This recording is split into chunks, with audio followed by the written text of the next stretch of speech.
I got the pleasure of introducing the first speaker. Got to talk to this man, and like things like this gets you, you know what I'm saying, gives you access to people around the globe. And he's located in Toronto, Canada. And we had a conversation, and he was just like, man, we got to do this on a global level. And so we got Canada in the building. We got NBA certified NBA sports agent. Man, bring Ebenezer up to the platform, you guys. DJ, drop that track right there. Hey, I peep the Drake. I do. I peep it. Thank you. Toronto, the six, gotta represent. You good? You represent from the six. Yes. Man. You looking come on, man. You know I gotta show up for my people. I feel it. All right, let me get this next panelist up. She's dope. Got a chance to research her. I was like, okay, yeah, we're bringing some fire to the panel. And, you know, she's doing big things right now in the entertainment industry. And, you know, just a former WNBA player, you know what I'm saying? Bring up also Monique Billings. Everybody shake your keys. What's up? He's on deck. I'm still pooping. Oh, you still playing? Oh, I'm still getting buckets. I'm sorry. You still got it. Disrespect on my part. Good. I'm thinking COVID ended y'all careers. You know, in the lab. COVID workout's been real. Okay. Okay. I feel it though. So we got the last panelist up here. Y'all done seen him. He's a Keys to Black Wealth co-founder. My cousin, the awesome Lamar Pugsley. Get it. Keys. Shake the keys. What up? Break on deck. Hey, you guys know what it is, and I'm excited about this panel. I'm gonna share some of my experiences too in the sports industry, in the sports world, but it's something that we dominate though, but we want to dominate it on an intellectual level, on a business level, behind the scenes. So I can't wait for you guys to drop these keys. But first, I want you guys to tell your story, you know, how you became who you are, what you're doing right now, and just give an intro for the audience. So we'll start with Monique. Monique Billings, going into my third year in the WNBA with the Atlanta Dream. We're having a season. I'm going to Atlanta actually next week, and we're playing in IMG in July, so make sure y'all tune into that. But I have a lot of interest off the court, broadcasting, modeling, fashion, all of that. So. No. Drop some sevens for Monique in the chat. We're going to give it to you guys. Go ahead, Ebenezer. How's it going, guys? Thank you so much, David. Thank you, Lamar. Thank you guys for having me. Just want to give God some thanks. Without him, nothing's possible. And happy Father's Day to all the fathers out there. We appreciate you, what you're doing in our community. So I'm Ebenezer Forzer. I'm a certified MBA agent. I'm currently working with CSM Sports Management. So we just recently did things that are just out of this world in terms of all the things that we're trying to put together. So I'm really excited about that. I'm also an entrepreneur. I work really closely with my community and pushing Black wealth and Black success. And I'm just happy to be here to share some of my experiences, where I've come from, and where we're trying to go and where we're trying to take the community. Dope, man. Representing the six, Canada. Yes. Live from Toronto. Enjoy y'all 3 months of good weather, because it's about to turn right back around. Yeah, we can barely go outside. I feel it. All right, Lamar. So yeah, I'm Lamar Pugsley, founder of Develop and co-founder of Keys to Black Wealth. Well, what should I say? Co-owner of Develop. I got a business partner and brother, Travis Walton, out there in LA holding it down. He's actually who connected me with Monique. He said she was the go-getter, so we definitely had to make sure we got her in there. So we appreciate that. But first and foremost, I come from a big basketball family. I grew up in Lima, Ohio. Greg Simpson, some people know him, some people don't. He's a two-time Mr. Basketball in the state of Ohio. Gatorade Player of the Year. I mean, crazy athleticism. And then I had a little cousin who is just left Michigan. He was the starting point guard there. So, you know, Travis Walton, he goes up to Michigan. He went up to Michigan State, is definitely one of the top guys that to ever come out of there. And, you know, I just come from a big basketball family, so I guess I was connected. You know, I played myself for let my opportunity go of going overseas when I had my son, and decided that I really wanted to be an engaging father. So this Father's Day means a lot to me. Father's Day, man. Father's Day. So my first question, we're gonna get right into it. When did you realize that the sports world was a business? When did it, like, did you just have that epiphany? Like, when did it hit you? Like, were you young? Were you old? When did it, like, let's just go, let's flow. Go ahead, Monique. I would say I'm young in the game, so I'm still learning. Like I said, I'm going into my third year, but every single year I'm learning more and more that it's a business. And I see it more. I play in the WNBA and overseas, so I'm doing both. So you really have to take care of yourself, especially overseas. Like, you're your own, well, you have an agent, but sometimes it's 2 a.m. back home and it's 3 p.m. where you are. You have to be your own agent. You have to take care of yourself. You have to take care of your body and make sure that you're getting the right things and whatever you need. So I notice that it's a business all the time, just in the fact of having to take care of yourself and speak up for yourself. Yeah. Obviously, LeBron, I read somewhere he invests like $1 million a year into his body. Yep. And some people think that's crazy, but if it's bringing you 50 million, why not put up $1 million, you know? So that just goes into, like you saying, like, we are an investment. Our bodies are investments. And, you know, I appreciate that, Monique. Take care of you. Everybody take care of yourself. Go ahead, Ebenezer. When you first had that epiphany that sports was a business? You know, I got to shout out some of the people that came before me, but back in high school when I was playing, and, you know, I obviously had hoop dreams like the rest of us, but you will realize really quickly that you're not going to make it as far as you would like to, right? And so my high school coach, Roy Rana, he's actually currently one of the coaches for the Sacramento Kings. He helped steer me into understanding that there's more to sports than just playing it, right? And so as I was a team manager and grew up and went to university and got my degree in sports management, that's when I really started to realize that you can actually apply yourself in sports in many other ways. And so growing up, and I have a lot of friends in Canada who ended up playing professional sports, you know, Corey Joseph, Tristan Thompson, there's a few of them, right? And so I realized that there was a need to have more people that looked like them, that understood them, that came from the streets or the struggle or wherever you want to call it, that can represent them and help them, you know, have their best interest in their family at heart. And so there's a huge avenue for people like us to really get into the business side of sports. Like you said, we're not dominating it. And so that's a huge reason that we need to start pushing it from that standpoint. If you can't play anymore, there's a lot of doors that we can open up for you. Yeah. That's so true. That's so true. Lamar, go ahead, and I'm gonna tell y'all my epiphany when I realized. All right, go ahead, Lamar. I think it kind of hit me when I seen LeBron go from basically the projects, 18-year-old kid to 100 million. I mean, that was like just like that changed the game. I was like, wow, you know what I'm saying? But I think it like really internalized hit me because when Draymond first got drafted to Golden State, I got a chance to go out there and kick it with him. And he was staying in like a regular apartment with, you know what I mean, a couple other players. And then when he got that $100 million contract, I went out there. It was like a completely different lifestyle, like access unlimited. You know what I'm saying? And so that's when I was like, it's a lot of money out here. You know, it's a lot of money out here. It is. I officiated basketball games for, I want to say, 13 years. I started my senior year of high school, and I traveled like the AAU circuit and things. And I would get basically simply to like recruited to referee these basketball games, and we had an assigner. So I would get paid $25 a game to referee, and I'll do 20 games a weekend. I leave with $500 thinking I'm doing something. Found out the assigner was getting paid $5 every time I repped and every other ref he assigned. So he was leaving with $6,000 and not even running up and down the court. And you have to deal with the players, the parents, or the coaches. I'm like, man, this is a business, and I'm on the wrong side of the business. I am the labor.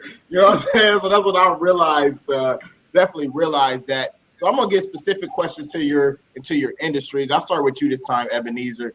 You're an agent, right? So walk us through that process of like getting a client. I'm sure it's a dog eat dog world in that business. What do you got to do, like the mentality to have to go out there and talk to these players?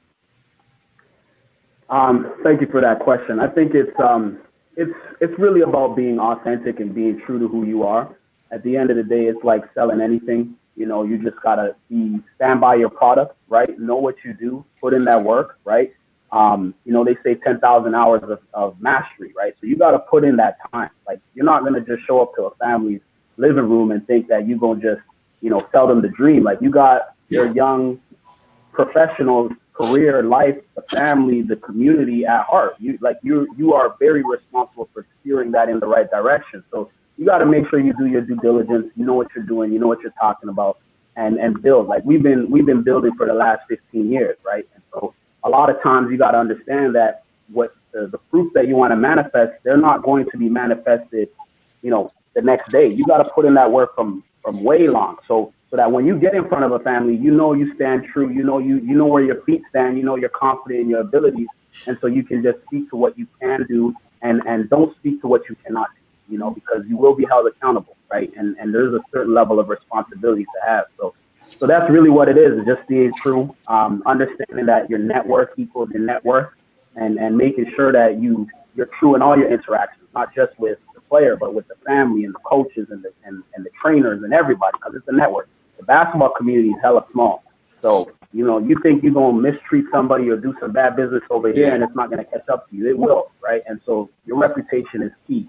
You know, and I would say having a mentor, especially if you're young and you're getting into the game, is very pivotal. You know, you want to build some level of credibility, because nobody's going to give a child to somebody that is, you know, quote unquote, a rookie or learning. You know, they don't want you to trial and error with their child. So what I would say is find a mentor, find somebody to work with, find somebody that you can help them be better so that you can learn in the process. You know, so I got to shout out my mentor, Gary Durant, you know, with Durant Sports Management. He put me under his wing, and he was able to allow me to find my path through helping him find his path and continue to give him what he needs from me so he can continue to do and be great. So that's what I think it really boils down to, is building that credibility, putting in the work, knowing what you're talking about. You got to be an industry expert and know your stuff. Like, know your stuff before you get there, know your stuff when you leave. Always know your stuff and be authentic. Be truly who you are. Be true to what you're trying to bring to the game. Have a purpose, have passion, and have some profit in mind. Yep. Have some profit in mind. That's that last key, because we talk about business, right? We ain't working for free no more. Free work is done. Exactly. It's over with. And you had made mention before about living the hoop dream, and we all dream of it. The only person on this panel doing is Monique. So let's get to her. let's get to her. Like, so just a couple questions. Like, did you always know that you was going to play in the league? No. So really? Opposite of hoop dreams, I didn't think it was possible. I'm from a small city in Southern California called Corona, ironically, from California. And yeah, where I come from, I mean, this is a nice area, but people don't make it big. You know, it's not heard of. So my whole life, I've just played because I love it. I just played because it's so much fun. And I'm athletic, you know, I'm gifted, and I work hard. So I was able to make it to the highest level just by work ethic alone. Even in high school, I started being recruited by UCLA, USC, all these big time schools, UConn. And I'm like, oh, I can get my college paid for? Like, I can get a degree for free by playing basketball? I had no idea. Yep. Ebenezer brought up mentors. Mentors are huge. I wish I had a mentor when I was at that age to kind of just put me on and allow me to understand. And my parents, they'd never been through that process. You know, I'm the first one in my family to go to college. So, you know, they just didn't know. So now I feel like my purpose is to be what I didn't have when I was younger, because I want to be able to help young people, the younger generation, understand that you can make it and that you should believe that you can make it. It wasn't in my head. You know, I looked up to Candace Parker. I looked up to Lisa Leslie. I go to the Sparks games and I'm like, wow, they're amazing.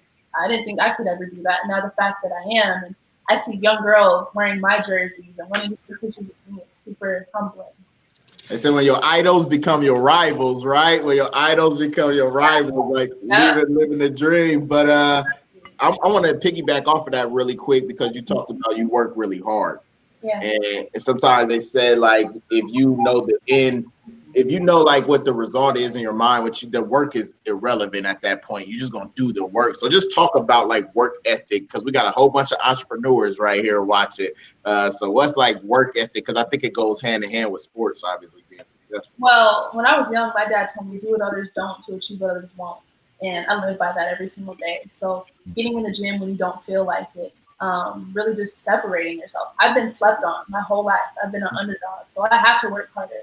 You know, I'm not the one that in high school people were talking about all the time. I was highly recruited, highly sought out for college, but even coming into college, my coaches wanted me to redshirt because they didn't think I was going to pan out how they expected me to, and I did.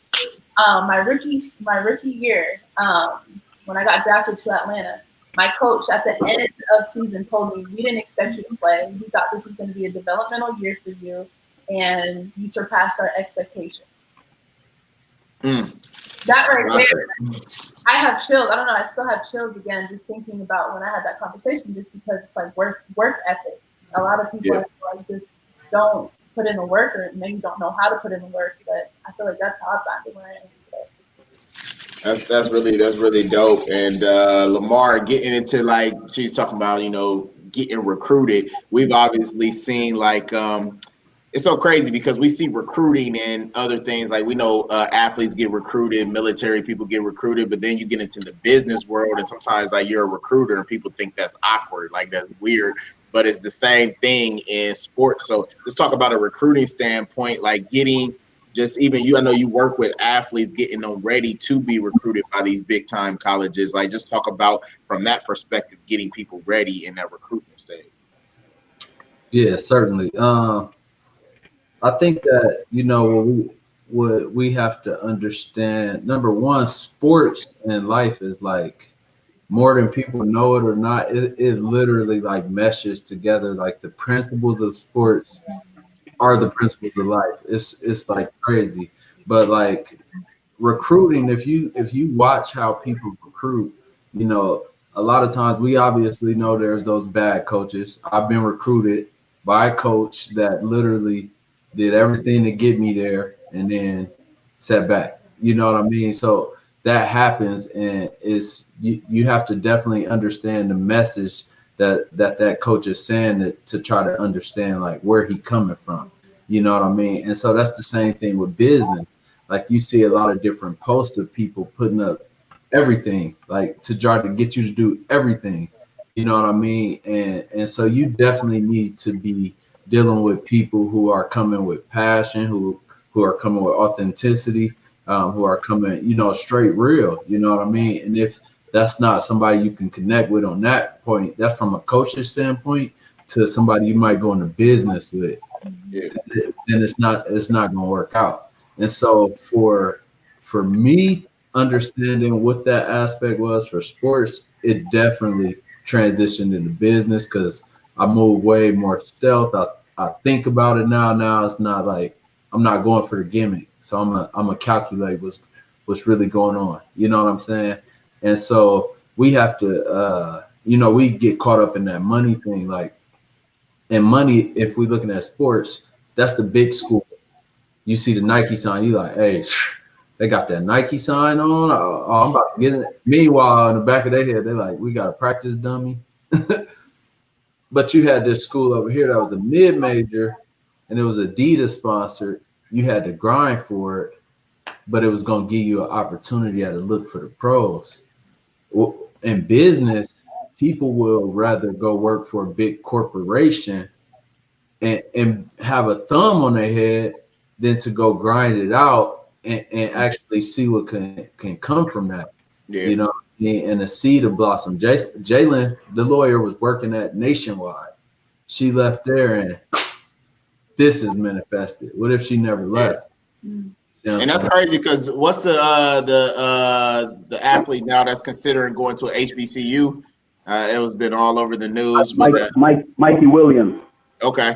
Yeah, so it's considered going to HBCU. I'd be interested to see if that actually happens and how that changes the game. Because what if all our top athletes did start going to HBCUs? That'd be really that would be a game changer right there. That would be a game changer. So Ebenezer, you're talking obviously you're dealing with NBA players. It's more than the athlete now. I think LeBron coined that, right? More than the athlete, more than the athlete. Where have you seen like industries where athletes now have been leveraging their name, leveraging, saying their popularity to enrich themselves and build wealth for their family instead of, building it for other people?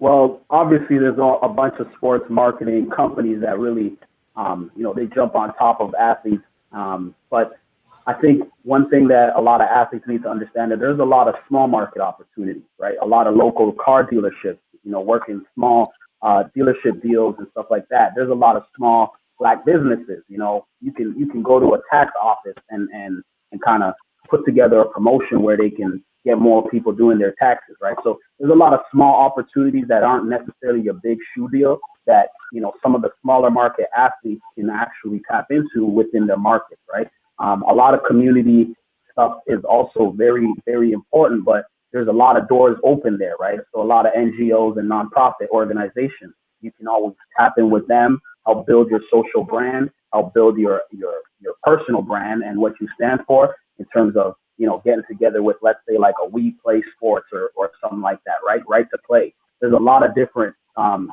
organizations out there that are doing amazing things that need some type of level of, endorsement or an athlete with notoriety to kind of help push their brand. So there's an opportunity for you to do something that's good, that's going to have a huge return on investment in terms of your brand and your marketing, which then makes you more favorable for the bigger sports marketing companies like shoe deals and whatnot.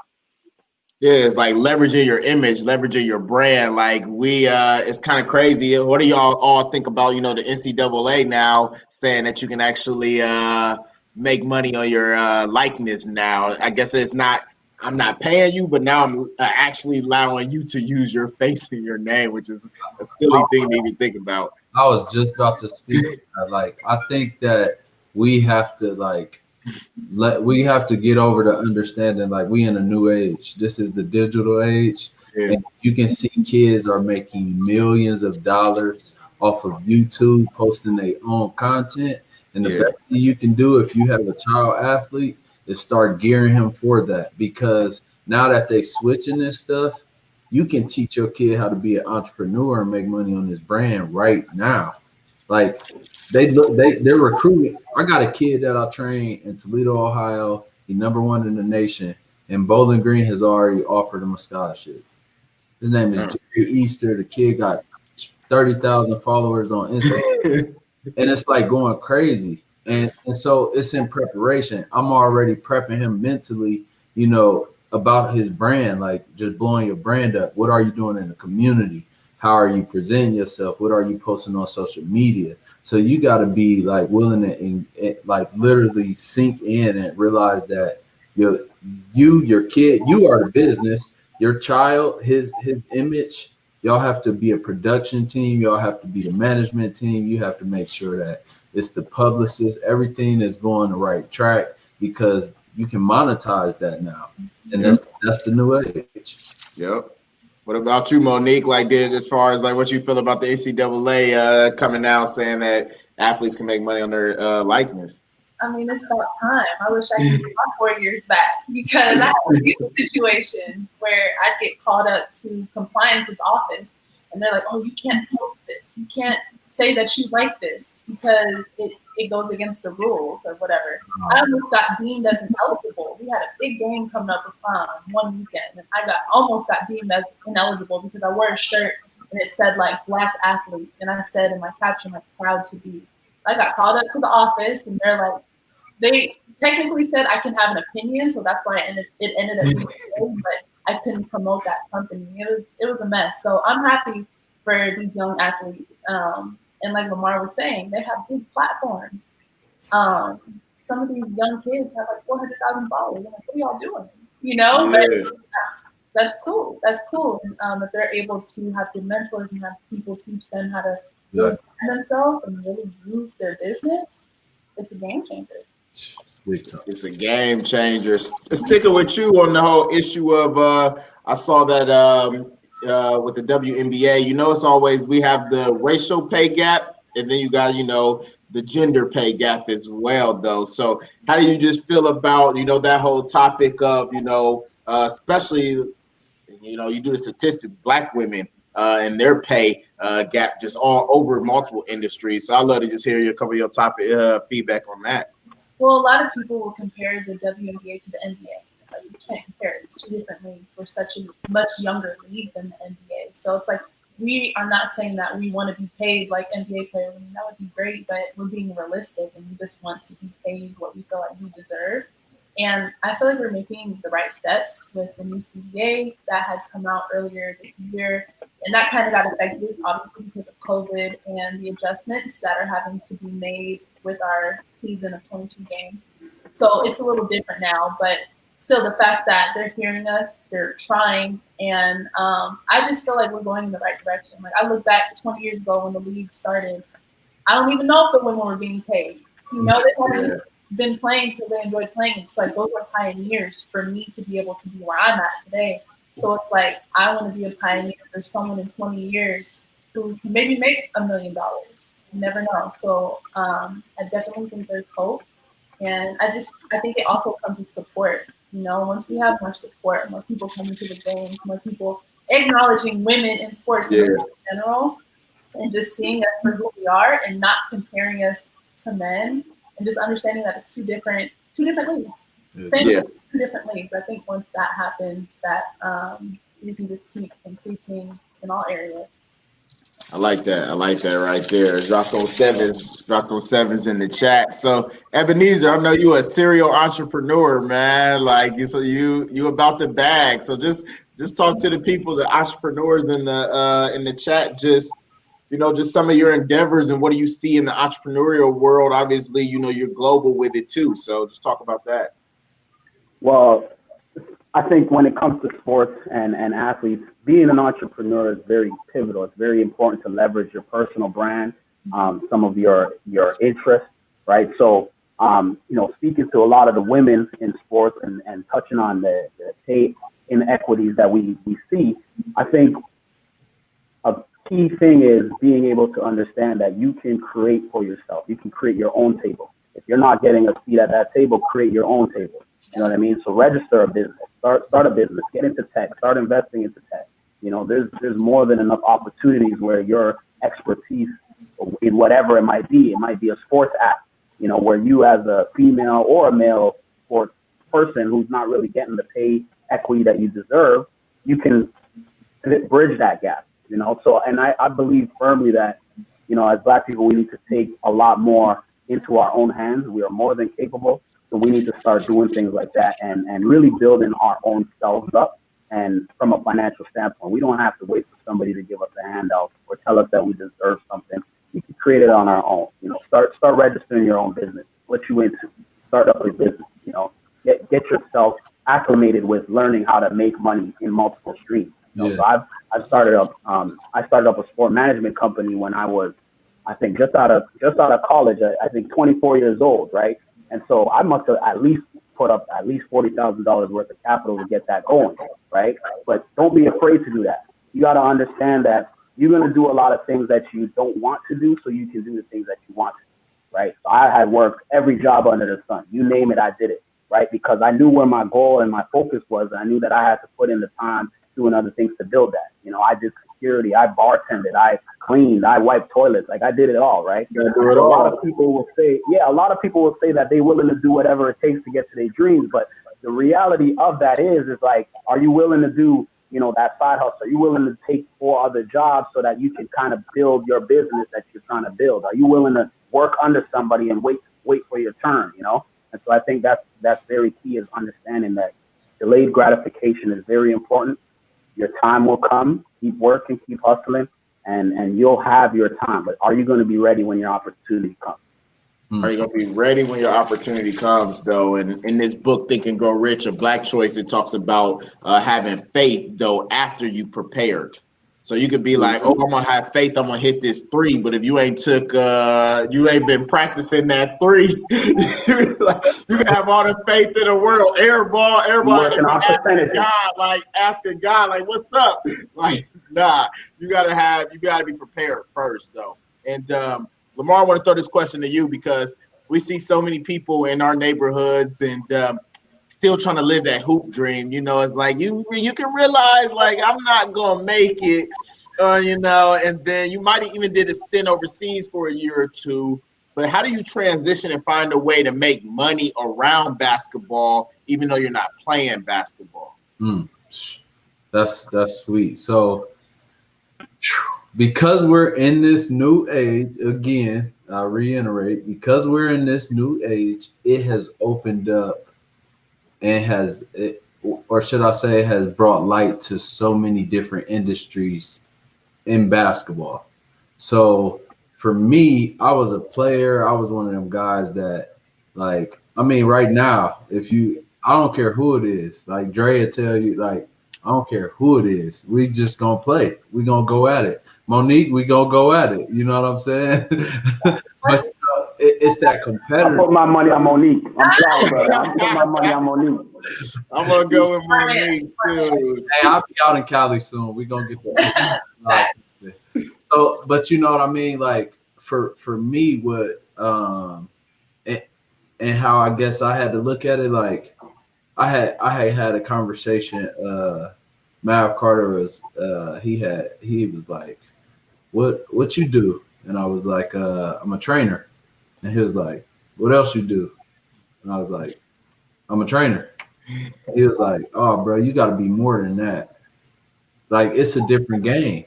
And so that's when I was like, okay, like I need to understand the money aspect, because if I'm training this client and his money get messed up, I'm probably the first check cut, because there's millions of people on Instagram that'll do it for free for the exposure. So I need to understand and make sure, hey, bro, like your money good. These investors, these guys getting over on you. Oh, you might want to look at that. You feel me? Then I had to look at brand management. How do you want to go about your brand? I had to look at what you want to look at on the publicity side. Like, what do you want out there? PR side, public relations. Like, how do you rebuild from a mistake? Because mistakes are going to happen. Yeah. It's how you rebound from the mistake. So those are all aspects. Most times people make it to the league, they sign a contract, they got 7 boys with them, and nobody is equipped to do anything. Yep. Instead of following LeBron's approach and saying, okay, I signed a contract. Listen, agent, I'll come with you. Teach my mans the game. Listen, publicist, I work with you. Teach my guy the game. Financial advisor, I come with you. Teach my guy the game. First contract. Everybody wins. Yeah. You've empowered your team, and you was able to still work with some knowledgeable people. Everybody wins. So everybody wins. That's what's up, man. That's what's up. So let's just drop some keys on entrepreneurship, work ethic, grind. Like so what do y'all do to stay motivated? What do y'all do to stay hungry and just, not stay settled where you're at right now? Ebenezer, Monique, which one?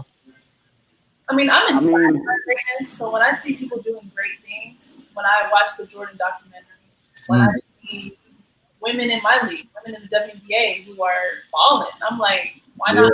That's where I'm trying to get to. So just being around greatness, seeing greatness, that inspires me to not be complacent. And really, that's about who's in your circle too. So having to clip a couple people because they don't belong there. Not everyone wants you to win, and some people are cool with being complacent. That's cool, but it's like, I don't have time for that. I'm trying to elevate. So having people around you who continue to motivate you and push you to elevate you and remind you of who you are and what light you have, and to allow that light to shine, I feel like that's important, because it's easy to get down. I have bad games, I have down days. It's tough, but just having people around you to really keep you grounded and to remind you of who you are and what your purpose is, that right there. That right there. And in that book, it talks about selecting your friends with care, being intentional about that, because I'm sure, Monique, you probably get I mean, if you probably accepted every opportunity or every friend that wants somebody want to be your friend, you'd be overwhelmed, will you? It's draining. It can be draining. So, like you said, being intentional about where you put your time and your energy, and asking hard questions. Is this going to elevate me? Is this going to help me get to where I want to be? Help me get to my purpose, and help me to help other people, if that's a part of your purpose. Yeah, definitely. Now, Ebenezer, I know you're an investor as well too. If you see an idea, you're invested. Like, what is some like qualities for people who have some money or people who want to invest in things? Like, what's some things that you look for in companies, products? Just anything that just make your money make money. That's a great question. I think one, it's gotta meet your purpose. It's gotta meet your goals, your destiny, and things that really get you going, right? Invest into things and products and businesses that you believe in. I think that's a really good way to really stand behind it. Rule of thumb, don't ever invest what you're not willing to lose, because the investment game's got its ups and its downs, and you don't ever want to be investing off of desperation. And I think just really understanding that, like, you have power in your purchase, right? So make sure that you're putting it to good use. I've really helped companies and people do things that had no real return for me, but I knew that it was going to good use, and to me, that's okay. You know what I mean?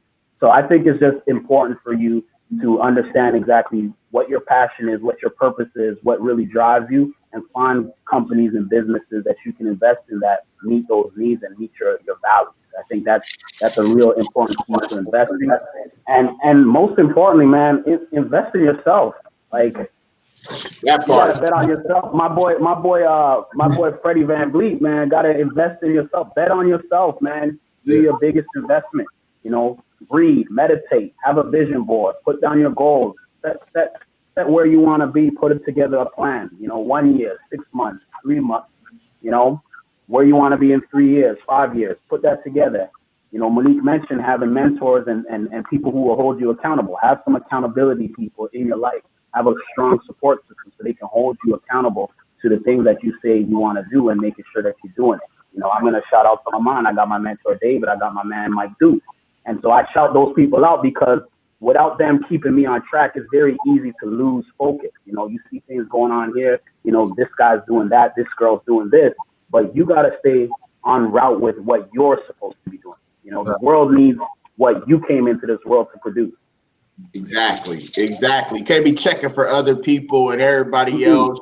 Just stay in your lane, stay focused. There's so many people out here just checking for social media is a good thing, but it's also a bad thing too, man. It's like everybody checking for everybody. It's like, stay in your lane.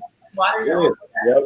Exactly. Right. So and when you do that, that's where you will find your success and your passion when you're doing that, because you're going to be the best person to do that job, because you're staying in your lane. Exactly. Yeah. So Lamar, talk about like that mindset, that grind that it takes. Because I mean, I've seen you have a hell of a grind, man. Just talk about like what it takes, like, just to be just successful in life and just overcome obstacles. So Monique, she hit a chord, because I felt that pain and that feeling you get of overcoming something when she was talking about going through that struggle to be where she was at. You know what I mean? And I look back for me, all I knew was sports. So I was trying to find business within sports when I first started. I didn't have somebody that was like literally like, hey, do A, B, C, D, Z. You understand what I'm saying? I didn't have that. So like I was trying to figure that out. And all the people I looked up to was all sports figures. So, I went through a period of time when I was finding myself where, and Dave can attest to this, literally, I broke my leg. I ruptured my patella tendon. I got a divorce. I was homeless pretty much. But in all of that going on, I travel every single week, no car. I travel every single week to Columbus. It's an hour and a half away. I got to Columbus every single week. I would get up at 5 o'clock in the morning. I would go sit in a steam room, 45 minutes to an hour, and I would just think. and meditate and read and just get my mind ready. It was cold. I mean, we had Toronto winters, and I'm in crutches. I'm in crutches walking down the street for this. Coming out of that, my mom passed away in 2017, and she was everything. And so from 17 to now, it has been a grind. It has been everything in me. But my why is being able to pull people together from everywhere and giving these keys to these people who need it the most. And if my struggle meant for that, then it was all worth it. So it's definitely making sure that at the end of the day, your why is bigger than your struggle. The sacrifice, the level of sacrifice you're willing to go through, that pain, all of that, the deepest is the same thing on the mountainside. It's reciprocal. It's reciprocal. It's two planes. It's a plane above and a plane beneath. So you got to be willing to go below before you go above. And so you definitely got to make sure that when you're willing to drive with that, you keep your why and your vision while you're going through your valley. Yep. Look at you preaching, man. You know what I'm saying? You have me dropping keys. That's my little cousin right there, y'all. You know what I'm saying? On the big stage doing this thing, right? So we got 10 minutes, you guys. You guys got some questions in the chat, just about anything. We done hit all type of subjects. It's not just sports and business. Like, I feel like we just on the porch talking right now, right? So what are some obstacles? What are some reasons why you feel like people don't succeed? Because there are people probably more talented than all of us right here, right? But that doesn't necessarily mean that they're going to get to a certain level. So why do you feel like got something? Obviously, we already named one, checking for other people is one of them, not staying in your lane. So, Monique, kick us off. We all can just flow. But why do you feel like people don't get to that next level? Because I feel like everybody in this chat, this virtual summit is trying to get to a next level. I think it's all about knowing your role. So that goes with not checking for other people and what other people are doing, but just knowing your role, whatever that may be. Everyone has a role. Not everyone in the league can be LeBron, but it's like role players. And I don't think a lot of people will understand that. And it's like that on the women's side too. But that's just in life as well, not just on the court. Just knowing your role, knowing what you bring to the table, knowing what your gifts are, and being the best version of yourself every day. My quote, what I live by, is better than yesterday, not as good as tomorrow. And I feel like, I don't know if people really have that mindset all the time, just because maybe they're stuck on the past. Maybe they don't know what tomorrow is. I don't know. But I think it's about mindset and just having a willingness to improve, a willingness to be the best person that you can be every single day. So when you really focus on yourself and are able to look yourself in the mirror and live fully every single day, and so at the end of the day, you're empty, I think you can be successful. You can make it. Yeah. Ebenezer?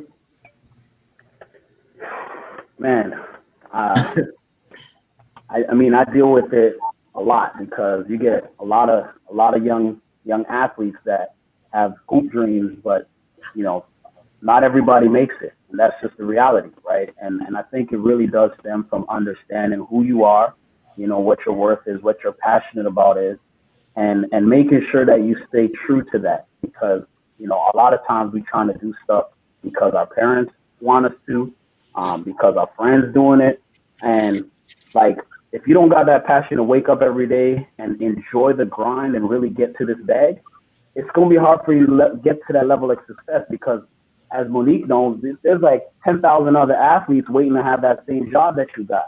So what's going to give you the motivation to shoot that extra shot when you're tired? What's going to give you the extra motivation to be in the gym and do what you got to do, to be in the office? What's going to give you that extra motivation? You've been working all week, you're tired, and then now you got another business meeting and you got to drive across town to go do it. I mean, you can cancel, but somebody else going to show up and you're going to miss out on that money. So I think it's really important to understand that it's you really got to want it. A lot of people talking about wanting it, but you ain't really ready to put in the work. And so that's cool. That's cool, but just be honest with yourself. Be true to yourself and have people who are going to hold you accountable, because you're only fooling yourself. You're only going to lose out on what you're supposed to be doing when you're chasing what you shouldn't be doing. You know what I mean? So I think that's really what it is. There's no secret to success. Obviously, there are things that you can do, plan, be accountable, have a vision. Like, it's hard to hit a target when it's moving all the time, you know? Focus, have a focus onto where you're trying to go and what you're trying to do.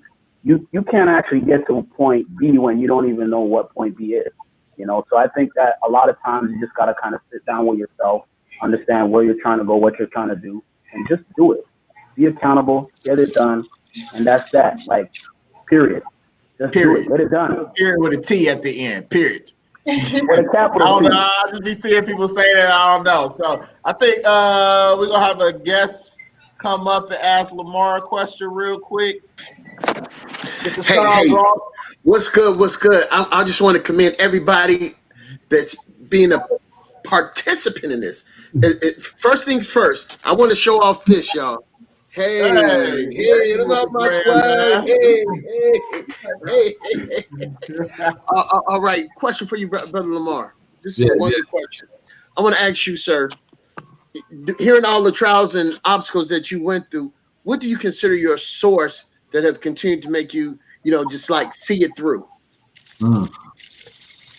Purely God, you know what I mean? Like, it's the scripture that talk about He'll rise you up in the midst of your enemies. And I think that, without God, none of this is possible, because he gonna give you the vision. Like, it's free will. You can choose to take the path or not, but when you choose to take that path, I don't think everybody ready for the fire that come with it. And right. I remember being in a situation and I ain't have nobody. I was by myself, and the scripture that came was like, He'll never leave me or forsake me. So when it got real, when it got gritty, and I'm like, my back against the wall, that's the only thing I had to hang on. Like, hey, if you ain't gonna be here, now is gonna be the time when you ain't gonna be here. So we gonna find out when we wake up tomorrow. And he always was there, right on time. Literally. Won't he do it? Won't he do it? He'll do it. What's that shot Kawhi hit against the Sixers? Right on time. Like, right on time. That part. What's your key, Sean? What's your key? What's your key to keep you going? Then we'll get you out of here. What's your key that keeps you going, man? You a successful guy. I got one question. Why are you always trying to get me out of here? You just a hazer. That guy's a hazer. I know you gonna come in and dominate. I know you gonna come in. Exactly. But one thing, I had two questions. I had one more question, but since you want to know the keys, my key, and it lines up with Lamar. But I was going to ask Miss Billings a quick question. I want to ask both of them a quick question real quick. Oh, go ahead. Do your thing. Go ahead. I really need to know how to handle it. I hear all the nuggets. But, within that nugget, it has to be a source. We talked about God. But let's talk about relationships. How do you two handle doing what you do relationship-wise? I'm just very selective with who I allow into my circle. Like, people who I work with, I consider family. I just have to have that type of relationship in my life. I already have a small family, so like I said, I'm very intentional with who I allow into my circle, who I allow into my space, and not everyone gets admission. So the people who I have around me, they're vibrating on a high frequency just like me, and we're all going to be. So you vetoing applications, right? There's an application. That application has just been vetoed. Get out of here. Exactly. Okay, sir. Okay, I get it. I think relationships are extremely important to your success. The Bible does say, he who finds a wife finds a good thing, right?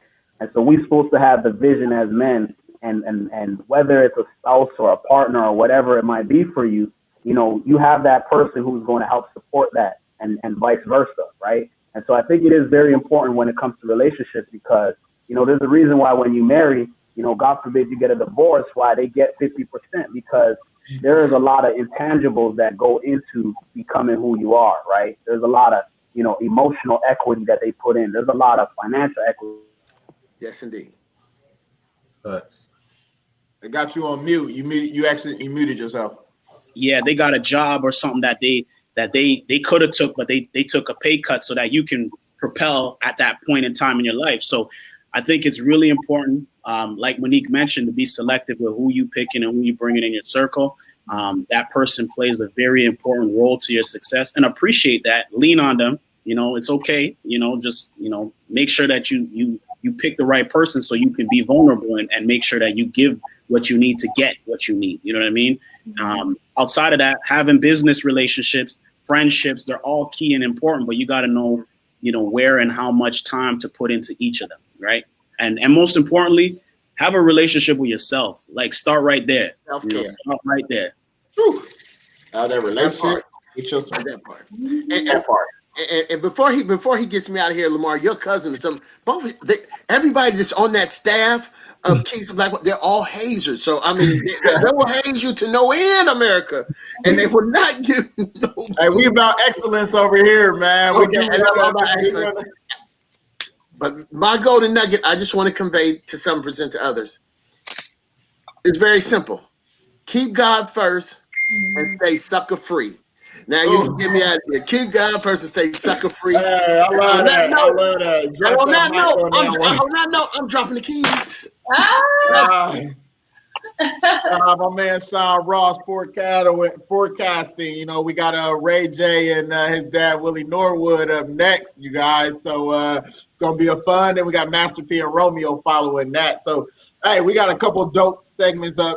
But before that happens, I want everybody on this panel to get your final keys. Where can people find you, and just anything else we need to know? So let's start with Ebenezer. Go ahead. Well, I'll say this: you can find me anywhere where there's hard work to be done. I'm a grinder. Let me know where you need me, and I'm gonna be there. Right? Let me know what the purpose is, and I'm gonna be there. But on socially, you can find me on Instagram. I'm on Twitter as well. EBBA.A1. We're doing a lot of huge things. So you will see me. I got a travel startup company that we putting together. There's a couple other things. I'm in real estate. I'm investing in tech. So I'll be around. But, I'm going to leave you with this. Whatever it is that you're passionate about, figure that out. Figure out what your purpose is and make some money. Feed your family. You know what I mean? Meek Mill said it best, man. Coming from where we come from, I don't know where everybody else comes from, but where I come from, we had to beat racism. We had to beat the system. We had to beat poverty. We had to beat it all, and now we at the championship game, so enjoy the process. Enjoy the process. Stay true. Believe yourself. Believe in your abilities. And, man, just smile while you're going through it, man. Life already got enough going on, Just enjoy. Smile. That's the key right there. That's the key, man. Make sure y'all follow Ebenezer, man. Like I said, he'll be around anywhere there's hard work. Let's go, Monique. Monique. Where can they find you? Your last keys. Instagram, Twitter, YouTube, Monique Billings. Keep it simple. My final key, I would just say be a light. Be a light in whatever you do. I think there's just so much darkness in the world right now. Be a light. And light doesn't shine in other light. Light shines in darkness. So wherever you're at, be a light. Be a light. I love that. I love that right there. All right, Lamar, co-founder. First off, I want to say thank you for you guys' time. Y'all definitely gave us more than enough keys for us to go prepare ourselves and the individuals that we love. So we appreciate that. But I would say my keys is definitely make sure that, like they said, having the right people, but seeking the right information from the right people. You know what I mean? The right information from the right people. People can only help you as far as they know. And that's it. And so I think if you getting the right information from the right people, they'll also advise you to have, that small knit circle that you need to be successful. They'll also have you doing the things that it takes. So you aren't it's keeping you avoiding those mistakes, those pitfalls, and it's saving you some money at the end of the day. So yeah, definitely that. Yeah, they said smart people learn from their own mistakes, but wise people learn from other people's mistakes. So I'm gonna learn from your mistake. I'm gonna let you go ahead and do that. But this is a dope panel. I'm so glad I get to know you guys now, and that's the whole point of the Keys of Black Wealth. Hopefully, we all stay in contact. When we can do in-person events, we're gonna drop down in your city, and hopefully that you'll help us expand this brand Once again, we're blessed. Thank you for dropping those keys. Y'all take care. All right. Thank you for having us, guys.